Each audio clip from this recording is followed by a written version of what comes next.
June 28, bandang alas 5 ng hapon, makikitang pinalilibutan ng mga tao ang isang dalagita.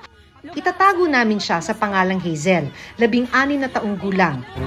Ari po, inabot po ng panganganak yung aming pasyente. Manganganak na pala noong mga sandaling yun si Hazel. Ang nakababahala, inabutan siya sa kalsada. Ayan po, tingnan nyo, nanganganak po hanggang ngayon ay nagtatawag pa po ng makakatulong. Ayan po ang bata. Nagpaano dyan yung... Ayan po ang bata, yan. Nanganganak ho, nasa kalsada ho kami. Inabot ho dito sa panganganak ang pasyenteng ito.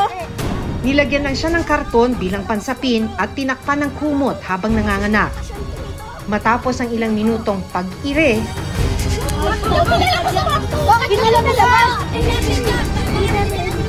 hindi po kami kamag-anak ng batang ito. Diyos ko, thank you, Lord. Isinilang ni Hazel ang kanyang sanggol na si Cheska, hindi niya tunay na pangalan. Leg na leg po yan. Nandito po kami sa kalsada. Nasa kalsada po siya nanganganak. Ng Diyos ko. Ari po ang bata. Ayan po ang bata. Pagkalabas ng sanggol, binuhat ng mga residente si Hazel para iuwi muna sa kanilang bahay para makapagpahinga at malinisan ang mag-ina. San Luis po. Matapos ang panganganak sa kalsada ng Dalagita, kinabukasan pa siya nadala sa ospital sa tulong ng kanilang barangay. Ito ay naalis na po. Punta po sila sa private. Ayan po. Agad isinakay sa ambulansya si Hazel at kanyang bagong silang na sanggol para dalhin sa isang private clinic matapos umanong tanggihan sa isang pampublikong ospital.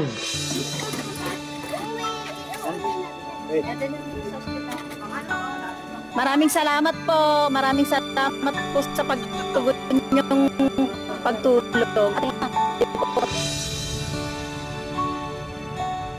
Habang nasa tricycle daw sila, lumalabas na yung ulo ng bata. Buti na lang daw naka-diaper. Hanggat inabutan na siya ng panganganak dito mismo sa lugar na to. So, can you imagine yung takot ng bata at pati yung sakit na kanyang naranasan habang nanganganak dito sa gilid ng kalsada? Nahanap din namin ang ilang residenteng tumulong sa panganganak ni Hazel habang nasa kalsada. So, nakita niyo siya rito? Opo. Na manganganak na. Pagdating po namin, binaba agad niya po sa tricycle, binuhat niya po yan. Kasi hindi na po pwedeng... Hindi na niya kaya. Opo, umakyat sa taas.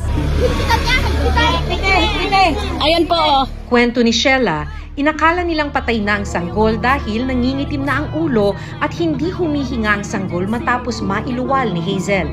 Sa hanggang sa ginanon-ganon ko na lang po yung dibdib. Hanggang sa inalog-alog ko, tinagilid. Pinisil ko po ilong nung hanggang sa umiyak na po siya. Diyos ko, thank you, Lord!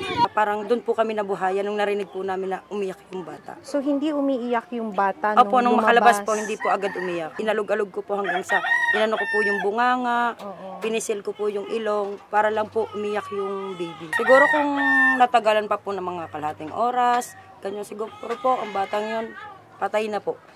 Dahil itim na po talaga na, kung tutusin po, kung ako lang po talagang hinihinaan ko loob ko, hindi ko po kaya dahil ayoko pong ako po yung pag-aabutan, pero sa ano po, gusto ko lang pong makatulong. Natakot ka rin nun? Parang nawala na po yung takot ko, ang gusto ko lang po masurvive po yung mag-ina. Leg na leg po yan. Nandito po kami sa kalsada. Ano pong masasabi nyo ngayon sa ospital ng emergency Batangas? Ito po, pinalabas daw, pinaalis